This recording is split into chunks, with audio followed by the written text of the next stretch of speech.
Hi mga kanayon, kumusta? Ngayong araw nga pala ay mangungompra tayo ng mga chichirya para sa ating mga mahal na customer sa ating munting tindahan. Pero syempre bago ang lahat, kung bago ka pa lang dito sa aming Facebook page ay paki-follow lang si Karehan Explorer. Bigla ang pangungompra nga pala ng mga chichirya ang gagawin natin for today's video.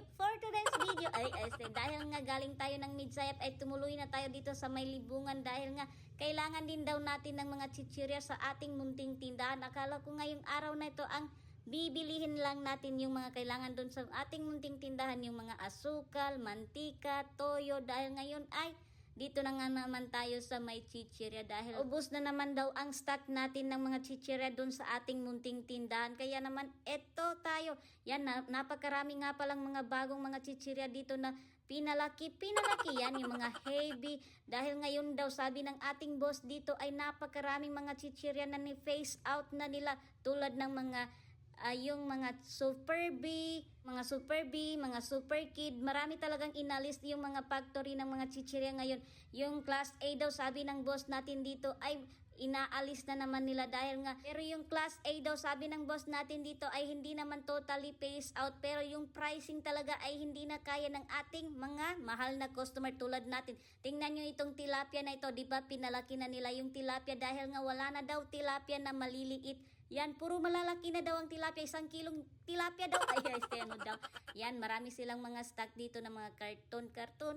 Yan, yung lumpia. Yan, lumpia dati. Ginawa nila yung tag 1 piso. 1 pirasong piso. Tapos ngayon, binalik na naman nila ng 3 yung laman. Tapos 10 ang laman ng isang cellophane. At nahihirapan talaga ang ating mga mahal na customer sa ganitong pagbebenta. Hindi nila alam paano nila ibenta itong ganitong chichirya, tulad nitong lumpia. Yun, 10 yung laman ng isang cellophane, tapos ibebenta natin ng 20 pesos, yung ganon.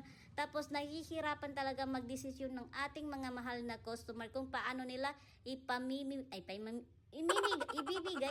Nabubulol, ganito talaga ang ating problema pagdating sa ating pagbo-voice record. Hindi natin alam kung anong mga kasunod na lalabas na word dito sa ating bibig. Di ko alam talaga. Yan, nakikita nyo naman talaga. Dito kayo mag-focus sa video mga kanayon dahil ito nga ang ating ginagawa dito ay mag-video. Huwag nyo nang pakialaman ang ating pagbo-voice record dahil nga di ko alam talaga.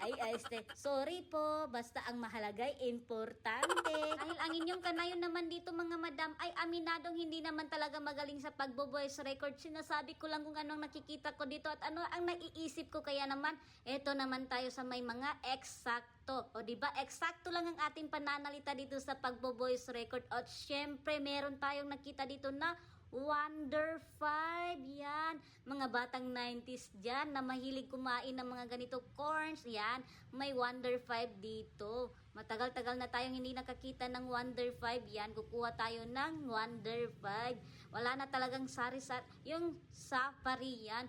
Yung mga karaoke, bakit kaya hindi na maabot yung production ng safari dito sa may Oishi? May Oishi yan. Yung mga maliliit na mga chichirya ng Oishi tulad ng mga fish cracker, yun talaga ang naunang phase out. Kung sino nga ba ang nakakaalala ng mga pusit, yung KFC, yun talaga. Yan, malakas yun dati pero wala na talaga. Tapos sumunod naman nawala yung mga tuna, sarap asim, pinangguguluhan talaga yun ng mga ating mga mahal na customer. Kahit saan sana sila nagtatanong ng mga tuna, pero wala na talaga dahil nga na-phase out na yung mga chichirya na yun. Kaya naman yun ang sabi ng ating boss dito ay marami silang tinatanggal na mga chichirya dahil siguro hindi na kaya ang presyo. Alala ko tuloy yung pag-upload ko ng picture ng safari, maraming nag-comment, share, comment, yung mga ganun dahil maraming nakarelate dun sa safari na yun. Tapos may nag-message sa akin na nagtatrabaho daw sa factory ng safari, sila yun gumagawa ng safari na yun. Humina na daw ang mga orders sa kanila ng mga safari dahil nga yung ginawa natin na post na yun ay napakaraming nag-react.